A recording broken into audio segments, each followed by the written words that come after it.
Oi, galerinha, sexto ano. Vamos conversar um pouquinho agora sobre pré-história.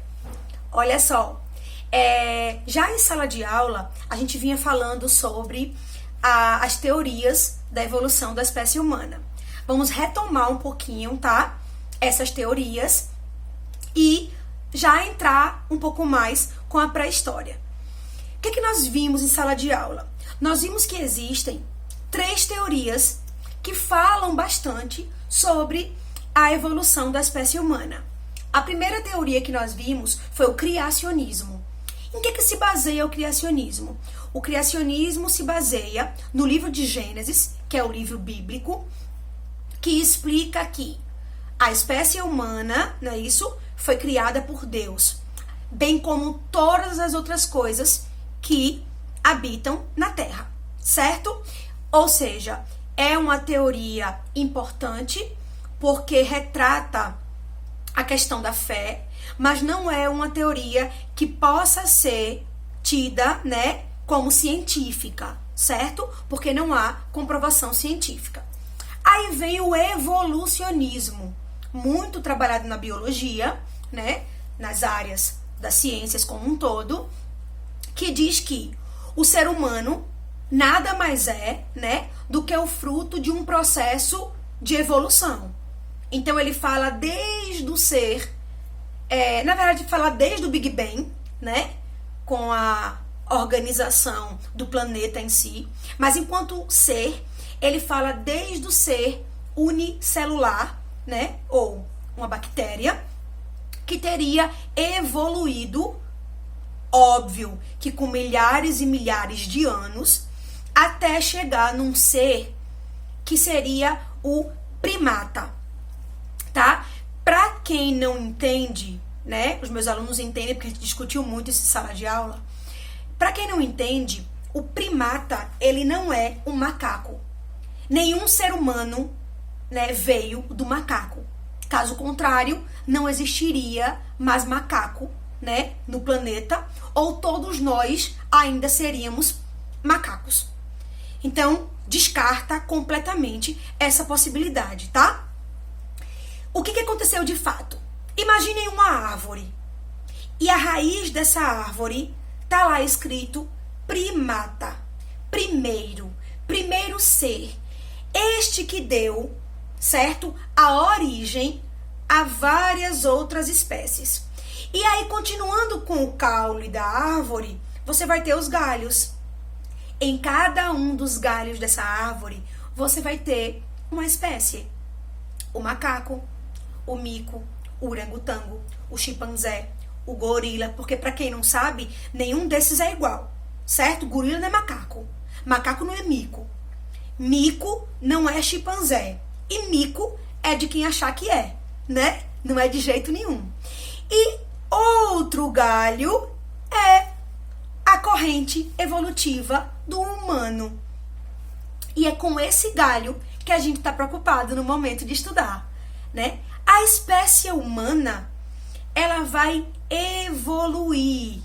Estamos falando da teoria evolucionista, tá? Que é uma teoria estritamente científica e que se baseia principalmente, para falar da espécie humana, nos fósseis. Que a gente sabe que a comprovação na existência dos fósseis é algo que não podemos discutir, né? É aquela história de que contra fatos, né, não existem argumentos. Muitas correntes argumentam todo o início dessa evolução, mas ninguém pode argumentar quando se encontra um fóssil e você compreende e estuda a data, né? Ou seja, o ano, a idade daquele fóssil, né? E de qual espécie ele pertence, né? A qual espécie ele pertence. Então isso a gente não pode discutir. Pode discutir as outras coisas, tá? Observe que a gente está discutindo, a gente está apresentando as teorias, né? E depois para a gente poder avaliar cada uma delas. Mas não fica por aí. A gente vai ter também uma terceira teoria, um pouco mais moderna, muito aceita, né, hoje em dia, defendida inclusive nos Estados Unidos por vários cientistas que fazem, né, esses estudos, que é o design inteligente. Preste atenção. Tá, inclusive, falando sobre isso no vídeo, tá, que eu enviei para vocês como forma de ampliar o estudo de vocês e nosso conhecimento. Então, eu mandei um vídeo, que é um documentário, para vocês terem acesso a tudo isso. O que fala o design inteligente? Ou esses teóricos, né, dessa corrente? Eles explicam que o mundo seria como um relógio, tá? E alguém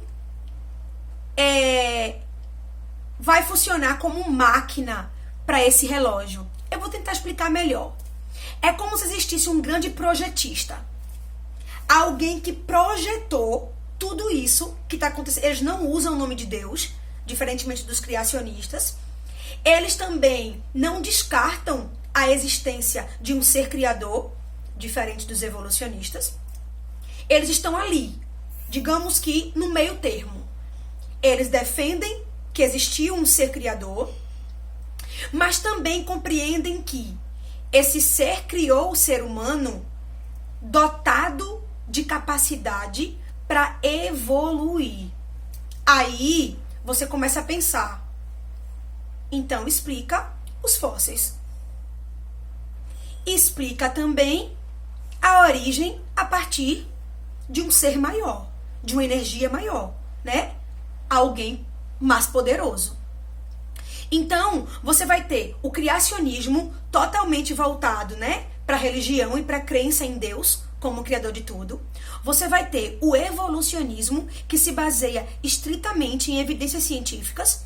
E você tem o design inteligente, que equilibra tanto a ciência quanto a crença, né? Eles não gostam de serem avaliados assim, mas é a maneira mais fácil para a gente entender. Isso aprendemos em sala de aula, discutimos muito, inclusive, até questionamos como isso é polêmico, né? Mas a gente tem que estudar, né? Porque é super importante para que a gente possa desenvolver o nosso raciocínio, né? E levantar, inclusive, várias hipóteses sobre a humanidade. Continuando, nós vamos passar para o ser humano, né, em si, né? Para iniciar tudo isso, lembra da árvore que eu falei? A árvorezinha e lá no galho o humano, o primeiro hominídeo a ser realmente encontrado, trabalhado, né, estudado, é o Australopithecus afarensis, que foi encontrado na África. Australopithecus, Australo referente a sul, Pithecus, macaco, seria como macaco do sul. Australopithecus afarensis seria o macaco do sul da África. Esse ser foi encontrado no sul da África, como eu acabei de dizer. Foi o fóssil de uma mulher, a qual os cientistas deram o nome de Lucy,